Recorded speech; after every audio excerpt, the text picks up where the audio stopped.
Сайн байцгаана өрхөм сонсогчдоо час өдөр сувгийнхаа шинэхэн дугаарт эргээд тавтай морил. За тэгээ удаа хугацаанд дараа эргээд ирлээ. За өнөөдрийн дугаараар би 2 жилийн өмнө буюу 2024 онд Завхан аймагт болсон хүний амь нас хохироосон хэргийг ярьж өгөхөөр бэлдсэн байна. За тэгээ хүний амь нас хохирохдоо өсвөр насны хүүхдүүд бие биенийхээ аминд хүрсэн нэг тийм харамсалтай хэрэг байгаа.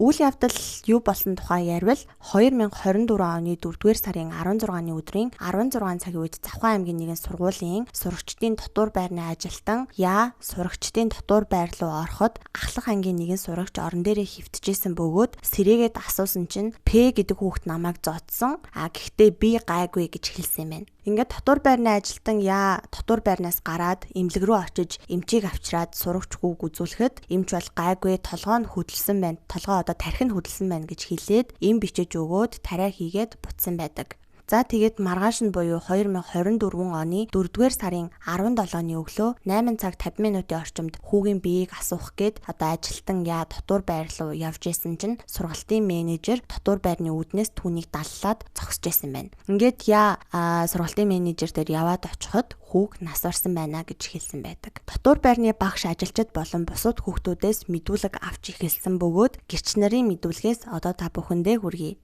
Гэрч Б хэлэхдээ би талигач хүүхдийн баруун нүднийхэн доор зовхон хөхөрсөн байсныг 24 оны 4-р сарын 16-ны өдрийн үдээс хойш мэдсэн. Тухайн үед талигач хүүхэд хоолндоо муу би өвдөд байна гэхээр нь галтогооноос аяг шүл хийлгээд талигач өрөөнд нь аваач өгсөн. Тэгээд талигач шингийн мууй гэхээр нь галтогооноос цаа авчирч өгөөд хэсэг хугацааны дараа очиж ярилцахад П гэдэг хүүхэд намайг зодсон, толгоор нь нэг удаа гараараа зогсон гэж хэлсэн. Гэсэн ийм мэдүүлгийг бол гэрч Б өгсөн байна. Мөн өсвөр насны хүү П гэх хүүхдэд зодуулсан тухайгаа хэлснийг шууд тусган мэдүүлсэн. Насан туршаагүй гэрч Ч хэлэхдээ 24 оны 4 сарын 15-ны өдөр түүний хамарнаас нь цус гарсан байдалтай, баруун нүдэн жаахан цус хурцсан, баг зэрэг хавдартай хөхөрсөн байдалтай харагдсан. Тэг би юу болсон талаар нь лавлаад дахин асуусан чинь зодуулсан гэж хэлсэн. Тэгэхээр нь би чи яагаад хүүхдэд зодолцсон юм бэ гэд асуусан чинь тэр надад би зодолтоогүй, намайг зодсон гэж хэлээд нулимсан цэйлэгнээд байсан. Би яагаад зодсон талаар нь лавлаж асуухад тэр намайг өнгөрсөн шөнө гараад ир гэж дуудсан. Тэгэхээр нь би гараагүй.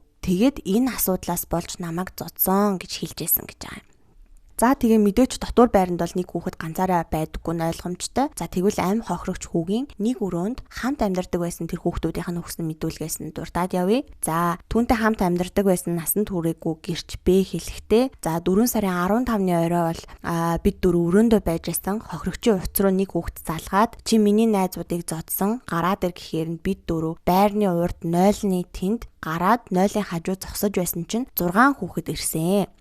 Тэд нар 2 мотоциклээр 3-3-аараа суугаад ирсэн. За 3 хүүхэд нь мотоциклтайгаа гурвуулаа шууд яваад өгсөн бөгөөд үлдсэн 3 нь зогсоод нэг нь чи өчигдрөөс хойш их томроод байгаа гэж хэлээд мотоциклнаасаа бууж ирээд шууд гараараа хохирогчийн нүүр рүү 2-3 удаа лав эхлээд зогсон. Тухайн үед нь бид салгах гээд дундуур нь орсон. Тэгсэн чинь П чи өчигдөр гарч ирэхгүй том болжээ гэж хохирогч руу дайраад мотоциклаасаа бууж ирээд шууд зохиод авсан. Тэгэд байж байтал мотоциклаа унаад шууд хохирогчийн хөл хэсэг рүү мөргөө зогсоход нь 2 хүүхэд нь нүүр рүү гараараа зогсон. Тухайн үед хохирогч нүрээ дараад зогсож байсан. Түүний баруун талын нүд нь хөхөрсөн, толгоо нь өвдөөд байна гэж хэлжсэн. Маргааш нь буюу 4 сарын 16-ны өдөр бид нар хичээлдээ яваад өдөр тарж ирэхэд хохирогч хичээлээсээ ирчихсэн унтчихсан. Бид нар сэрээгээд хоол өгөхөд хоолоо идэхгүй гэсэн. Бид гурав тэгэхээр нь үлдээчээд тоглоомын талбай руу явжгаад 18 цагийн орчимд ирэхэд тэр тариа хийлэгч гисэн унтчихсан. Тэгээ бид нар байж байгаа шүн унтсан 2 цаг болж байхад хохирогчийн хамар нь бөглөрөөд байгаа бололтой хурхираад ахаар нь бид гурав босож дэрлүүлж өгчхөөд унтсан. Өнөө өглөө бид нар унтаж байхад байрны багш жижүүр орж ирээд түүнийг үзээд нас барсан байна гэж хэлсэн. Тэгээд би босоод бид гурав хувцас өмсөд өрөөнөөс гарцгаасан юм гэсэн мэдүүлэг 2 дугаар хавц цэцгэргийн 6-аас 17 дахь хуудсанд авагдсан юм байна. За тэгээ бас нэгэн гэрч буюу Т-ийн хэлснээр тэр хүүхдүүд одоо хохирогчийг чи өчигдөр гарч ирэхгүй их том болжээ гэд мотоциклнаасаа бууж ирээд зохиод авсан гэж байна. За тэгээс халахах гад байжсэн чинь дахиад мотоциклаараа хохирогчийн хөл хэсэг рүү мөргөж унгаасан юм байна. Тэгэхээр чи яагаад хүүхд дайраад байгаа юм бэ гэсэн чинь энэ хүүхдийг бас уруул хэсэгт нь толгоогоороо мөргсөн гэж байгаа. Тэгээ заамдаж аваад 5-6 удаас хохирогчийг зогсож байсан гэсэн мэдүүлгүүдийг бол өгсөн байдаг. За мөн энэ хүүхэд хэлэхдээ тухайн үед тэд нар согтууруулгундаа хэрэгэлцэн халамцуу ирсэн арх үнэртэж байсан гэж байгаа. Гэхдээ бид дөрөв бол арх согтууруулгундаа хэрэглээгүй байсан гэж хэлсэн байдаг. За ингээд асуудал ерөнхийдөө бол тодорхой. Тэгээд шүүхийн шийдвэрээс харах юм бол шүүгдэгч Пен 2024 оны 4-р сарын 15-ны өдөр 18-аас 19 цагийн үед Завхан аймгийн нэр бүхий сумын ерөнхий боловсролын сургуулийн сурагчдын дотор байрны уртлын нийтийн бие засах газрын хажууд насан туршаагүй хохирогчийг 2024 оны 4 сарын 14-ний орой пив уухаар дуудахад нь гарч ирээгүй томорлоо үйл ялах зүйлээр шалтгаглан маргалдаж хохирогчийн толгой нүүр хэсэгт нь 4-5 удаа гараараа зохиод тархитлагоонд нь цус суралт бүхий гэмтэл учруулсны улмаас хохирогч 4-р сарын 17-ны өдөр нас барсан буюу П гэх этгээд нь хүнийг алах гэмт хэрэгт холбогджээ гэж бичсэн байна. За шүүгдэгч П нь болохоор 2006 оны 3-р сард Завхан аймагт төрсөн хэрэг болох үед 18 настай байсан бөгөөд бүрэн дунд боловсролтой мэрэгжилгүй хуваараа буюу мал малалдаг аав ээж дүү нарынхаа хамт амьдардаг байжээ. Шүүх эмнэлгийн задлан шинжилгээгээр амь хохирогчийн баруун нүдний ухархааных нь ард байгаа тэр судас нь тасраад тэгээд тархиных нь хатуу хальсан дээр нь цус хуралт болсноос болоод тархин дарагдаж нас барах шалтгаан болсон байна хэмээн дүгнсэн бөгөөд энэхүү шүүхийн шийдвэр дээрээс мэдэж авахд илүүдэхгүй нэг зүйл гарсан. За тэр нь юу вэ гэхээр тархины хатуу хальсан дээрх цусан хурааны үед